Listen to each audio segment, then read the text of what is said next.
Millions of households all around the globe struggle with financial survival each day. How do they survive and what tools do they have at their disposal? Let's look at the facts and reach some conclusions.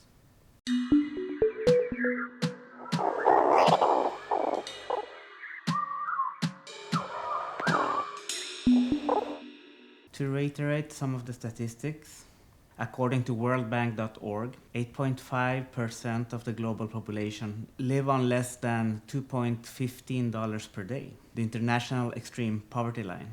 About 44% of the global population, approximately 3.5 billion people, live on less than $6.85 a day, the poverty line for upper middle income countries. This is adjusted for purchasing power parity, which ensures the amounts reflect what they could buy in terms of goods and services in different countries, and thus making it a more accurate global standard.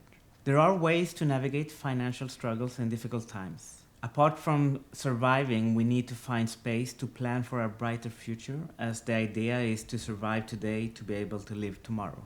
We can't really afford to not care about what happens around the world that might impact us. If that means that the minimum threshold of effort is to vote or educate ourselves about what would help our communities to thrive, then that is our call to action. If we look at the main household budgeting principles, we get an overview of the tools we will look further into. We always start by understanding our own specific situation by tracking income and expenses. Setting financial goals helps keep us on track and stick to a given path.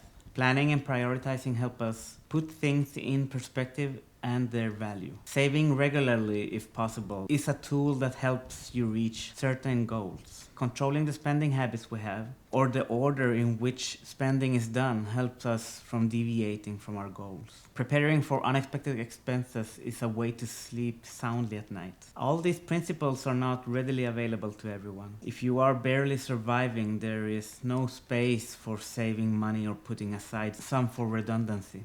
These steps come later, assuming that the other processes are successfully implemented and nothing externally disrupts the work that is being done. Over the last decade, global poverty reduction has faced significant challenges. While there was progress in reducing extreme poverty earlier, the pace has slowed considerably, especially after the COVID-19 pandemic. The pandemic disrupted economic growth and widened income disparities, particularly in the low-income and conflict-affected regions like sub-Saharan Africa. Additionally, climate change has exacerbated poverty by disproportionately affecting vulnerable populations.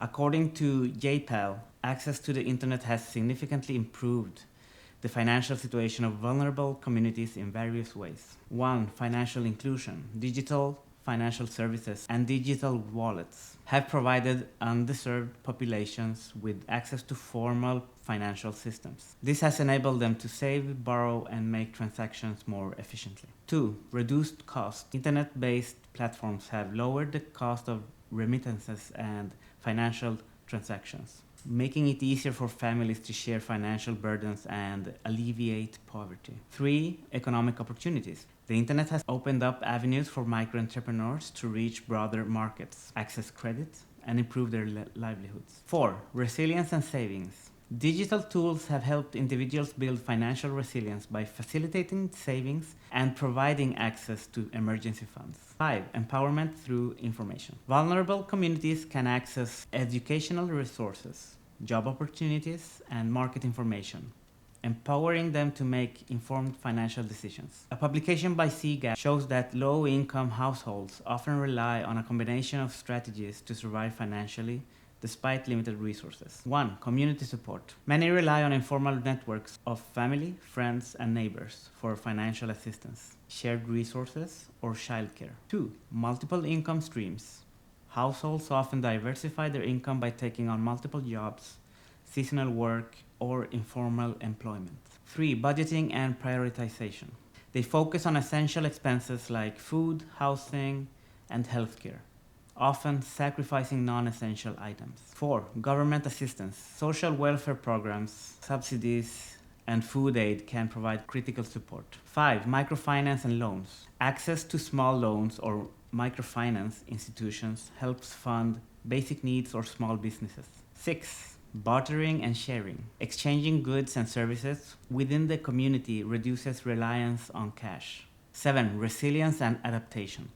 Many develop creative ways to stretch resources, such as growing their own food or repairing items instead of replacing them. These strategies highlight the resilience and resourcefulness of low-income households. Although access to the internet has helped communities in many ways, challenges like digital literacy, affordability, and cybersecurity risks remain barriers to fully realizing these benefits.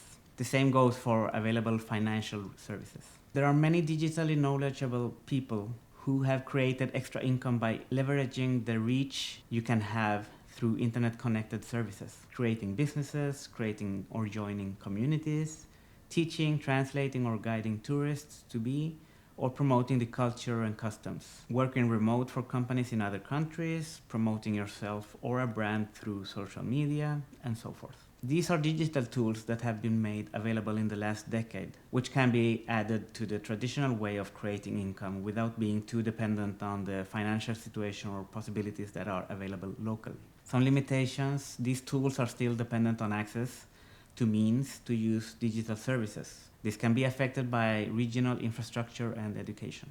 At Almer, we believe in people's ability to understand a problem, put it in relation to the current circumstances, and see possibilities to solve it. Sometimes we need support. It can be problematic if we are in the middle of the storm to see any way out, as there is no breathing room for contemplation and reflection. This is where we leverage the accumulated wisdom and knowledge that is gathered on the internet. Look it up. Start with the problem or the implementation of the solution if you know what it is. Use budgeting software to keep track of your finances, communication services to grow your community, and help each other out. The Almer app can be used for some of these things. For other parts, use the best tools at your disposal. Every solution needs to be understood from your point of view. Understand your limitation and your possibilities, as there are no universal solutions to every single person and their specific situation. To summarize, track your income and expenses. Have a clear picture of your monthly income and expenses. Record everything: utilities, groceries, rent, mortgage, subscriptions, and even small purchases. Set financial goals. Define short-term and long-term financial objectives, such as saving for a vacation, paying off a debt, or building an emergency fund. Plan and prioritize. Create a budget that allocates money to essentials first: housing, food, utilities, and then non-essentials like entertainment and dining out. Save regularly. Set aside a fixed percentage of your income for savings. Automating this process can help you stay consistent. Control spending. Avoid impulsive purchases and stick to your budget. Identifying areas where you can cut back, like subscriptions you rarely use, can make a big difference. Prepare for the unexpected. Build an emergency fund to cover unforeseen expenses, like medical bills or car repairs, without disrupting your regular budget. Review and adjust. Revisit your budget regularly to ensure it aligns with your current financial situation and goals. Adjust as needed. Educate yourself. Understand that the key to solving your problems is in your hands, at least until the society you live in takes action to support its population. It is not easy to take these suggestions to heart when you are barely surviving, exhausted and hopeless, as there might not be a solution in sight. Know this: if you are watching this video, you are already searching for the answers to your situation. Keep looking for answers for how to best use your energy to stabilize your finances. Use all the tools available and leverage your community and the gathered knowledge of creating wealth. Stick to your plan and respect the process. Setbacks are to be expected. Eventually, the work will give returns. Some key points: never stop looking for ways to solve your problems, even though results are not always guaranteed in the short term. Giving up already sets you up for failure. Grant yourself the fighting chance that life might not have given you. Keep supporting us at Almer by subscribing to our channel, liking our videos, commenting about the subject matters, and either use our app or subscribe to our community forum for further impact on what topics we should talk about. We will keep exploring this topic and expand our collective knowledge by spreading the information. If you know anyone who might need to hear this, send them to us. Until next time, take care of each other and yourselves.